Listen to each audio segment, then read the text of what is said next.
Сега го повикувам господинот Наум Рибаровски, представник на граѓанската иницијатива за воведување на заедничко и одговорно родителство и по развод. Господин Рибаровски, повелете. Благодарам.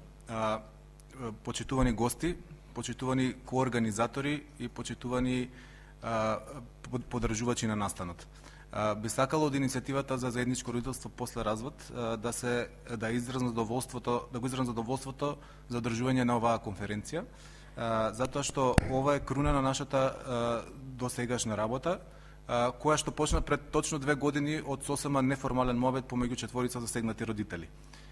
Нашата иницијатива е и токму таква, значи се работи за група на обични граѓани, се уште сме неформална група, кои што го имаат сите истиот проблем, проблем кој што долго време беше сметан за личен проблем на многу луѓе, меѓутоа кога ќе се види колку луѓе го имаат истиот личен проблем, несомнено дека станува збор за општествен проблем. Во овие 2 години се проширивме доста, значи имаме членови во скоро сите градови во Македонија и тоа се работи за неколку, ја би рекол, групи на членови. Првата група се родители кои што биле активно вклучени во животот на детето додека биле во брак, а после со разводот одеднаш се исклучени од животот на децата.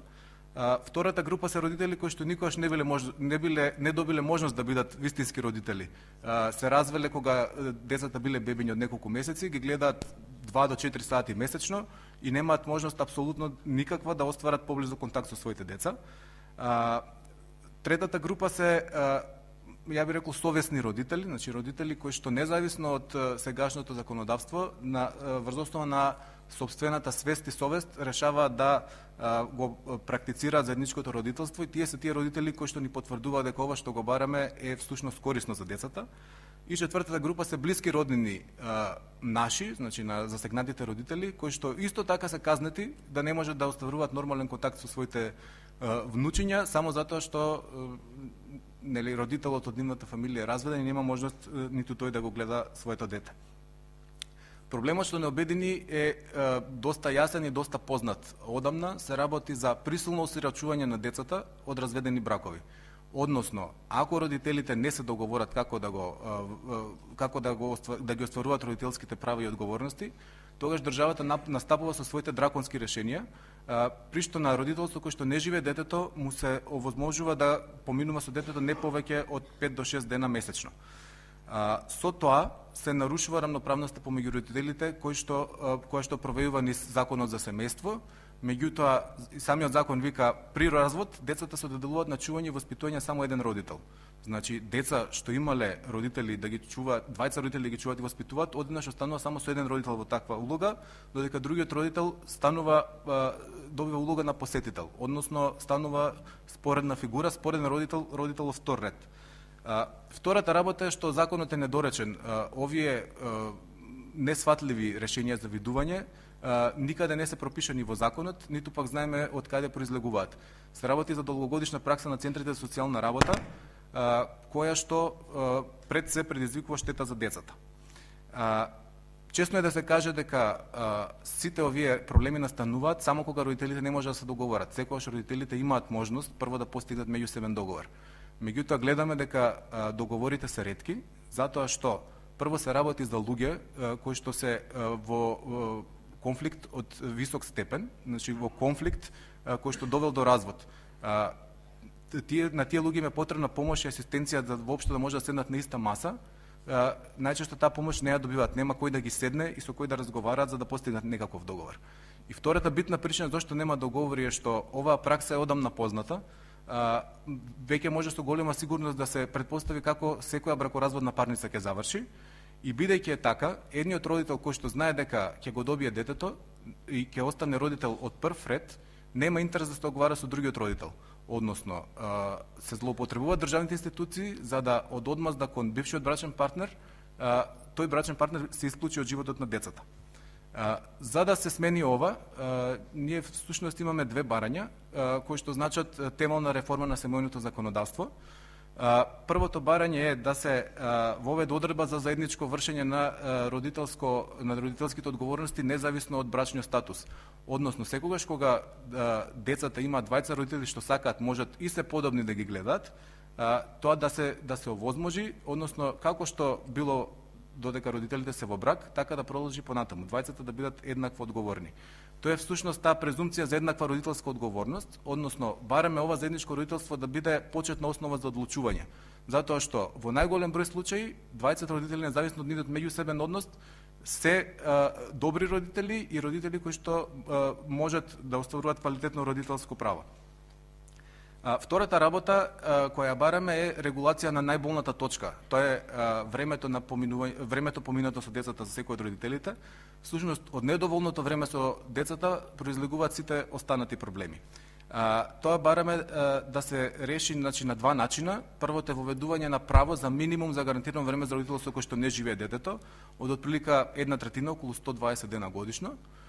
И тоа пред се би важало кога родителите живеат во различни градови, значи кога практично заради школските обврски на детето не е можно да се остварува еднакво видување преку годината, понатаму да се овозможи со другиот родител детето да поминува повеќе време за време на распустите, се додека не се дојде до тоа некој минимум за гарантирано време. И исто така бараме секогаш кога е можно, значи кога родителите живеат во близина, кога тоа нема да влие на потребите и обврските на детето, да се воведе одредба за еднакво видување, односно принципот 50-50, како принцип кој што е научно докажан дека е во најдобар интерес на децата од разведени бракови. Од ова што го бараме, свесни сме дека не може да се примени на секој развод, затоа пробуваме да вметнеме исклучоци. Исклучоците кои што досега ги предвидовме, а секако отворени сме за понатамошни сугестии, се следните. Значи, прво, за ова нема да важи за родители кои што не можат или не сакаат да остваруваат еднакво родителство. На никој тоа не треба да му се наметне, затоа што на крај тоа ќе заврши лошо за децата. Вториот исклучок е ако родители што го имаат добиено родителското право, а еднаквото родителско право не го остваруваат, односно имаат решение и обврска да ги земаат децата по минато време со нив, а тоа не се случува, во тој случај треба да се ревидираат таквите решенија. Третата група се родители на многу мали деца, значи до 2 годишна возраст. Таму има силна биолошка поврзаност со мајката, па затоа до 2 годишна возраст треба да поминуваат навистина повеќе време со мајката, тоа не значи дека таткото треба да е исклучен, некако до сега 2 до 4 сати месечно, туку треба да се овозможи многу поактивна улога и на таткото, а потоа да се овозможи од 2 до 4-5 годишна возраст постепено да се изедначуваат видувањата, додека се достигне или еднакво видување или тоа минимум за гарантирано време. И четвртиот исклучок се неподобни родители, значи родители за кои што е докажано дека се вршители на семејно насилство, зависници, душевно болни и така натаму. Од овие работи што ги предлагаме, сметаме дека ќе има придобивка за сите.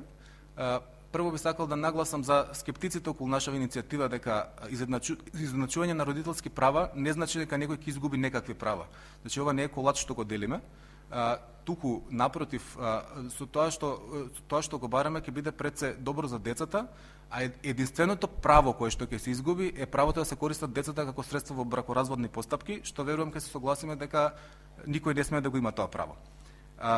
Придобивките за децата пред се што остануваат во нормален контакт со двајцата родители со нивното пошироко семејство, полесно значи ќе имаат можност да го прифатат разводот и се намалуваат можностите да се појават значи негативни здравствени последици по нивното здравје. Ќе имате можност да чуете за тоа во првиот панел кога ќе говорат стручни лица на темата. За родителите придобивката е што пред се ќе се намалат тензиите при развод. Значи сведоци сме главните тензии настануваат околу децата.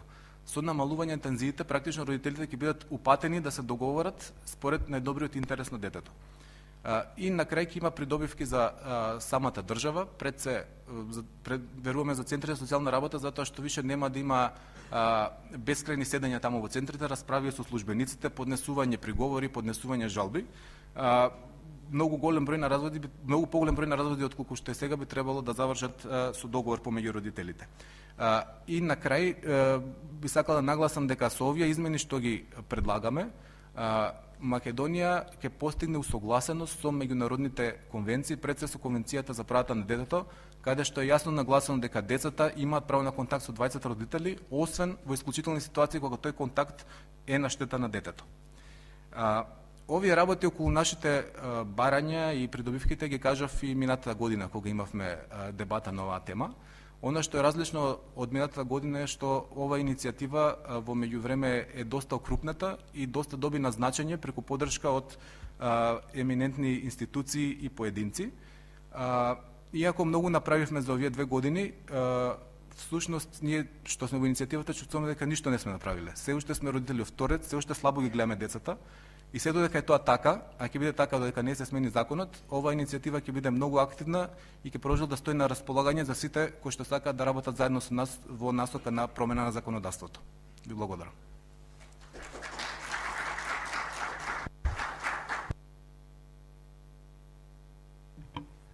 Да, ви благодарам господин Рибарос.